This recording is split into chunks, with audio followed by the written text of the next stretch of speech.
G'day everyone, welcome to another episode of Wine Back Wednesday. And over the last few weeks I've been digging around in the cellar, coming up with a few bits and pieces, but there are a few other wine, I suppose, storage spots in the house. And I was in a cupboard the other day and I found a few bits and pieces, trying to do a bit of a clean out, and I found this Chardonnay Savagnin blend from Little Things Wines. It's called the Dayspring 2018 Dayspring Chardonnay Savagnin. I knew that I had it, but it sort of slipped my mind that I should have opened it earlier. There's a couple of other ones we've already tasted with them.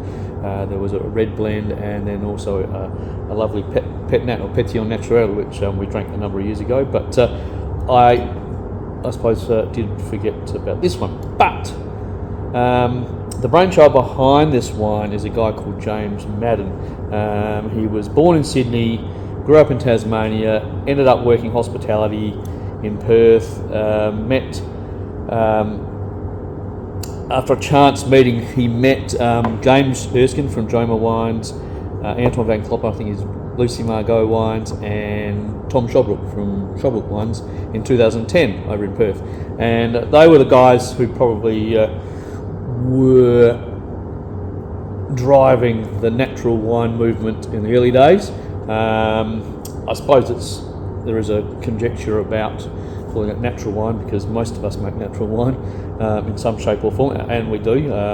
Natural yeasts, no acid adds, especially in the Italian varieties we use down here in McLaren Vale, and minimal sulphur additions as well. But these guys pretty well don't add pretty well anything. But Brian Crozer has called the natural wine movement more of an accidental wine movement, because obviously they're pushing the envelope, and as I said, most of the wines that us small producers make are natural for obvious reasons, but you can call it whatever you like, but you know what I mean.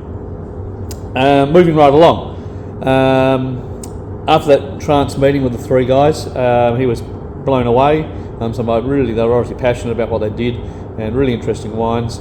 And after he moved across from Perth, did a vintage up in the Adelaide Hills, was up there for 3 or 4 months, moved to Melbourne, and in 2016 he and his partner decided to make the deep dive into moving to the Adelaide Hills and making some wine for themselves.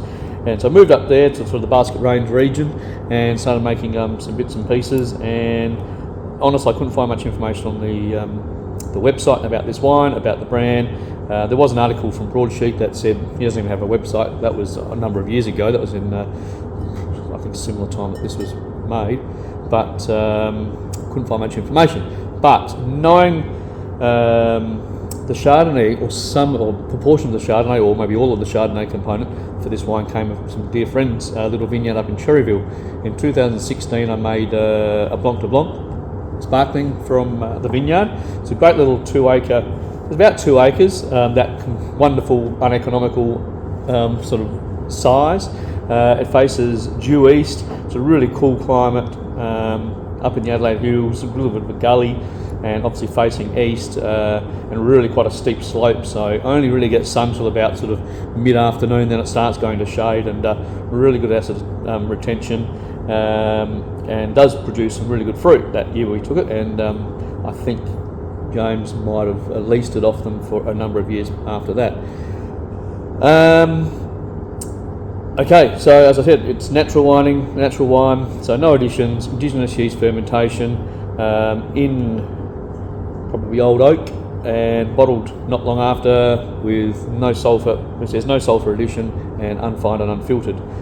So it probably is a little bit cloudy, or not cloudy, but has probably a little bit of gunk in it. But it is be interesting to try this, because I know the vineyard was good. So the fruit was in 2018 was a very good vintage. It was a very good vintage. So the fruit would have been sound condition. No sulphur used, so it'd be really interesting to see. But also it's got that Savagnin as well component in, which is down from the Fleurieu Peninsula, sort of down probably somewhere near here, down here in the Vale. But and it's got a little wax cap over there. So in theory, it sort of has sealed the cork from any major gaseous transfer. I might just pull the cork out. But be really interesting to see how it has survived, and obviously if the fruit's in good shape. It's only 10.5% alcohol, so I suspect the acidity was pretty high, and the pH would have been at 3 or below 3. So it's going to be searing, so maybe it needed a few years to settle down and let that acid come into its own and settle down. So look at the cork. Cork's in good shape. There we go. And look at that. It's actually pretty good colour, very sort of pale straw. It's got some, at 10.5% alcohol, it's got a really intense, no, I think the Savagnin is probably more intense. There's some Chardonnay there, there's some maybe sort of stone fruits and,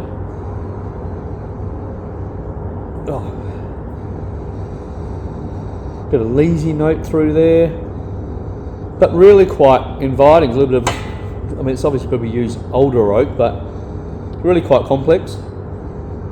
And it smells like Chardonnay. It's got definitely a Chardonnay, and as you can see, it is in pretty good shape colour-wise. And if not using any sulphur, after 8 years, you may have thought it had declined and gone a bit developed. But other than that, this is sort of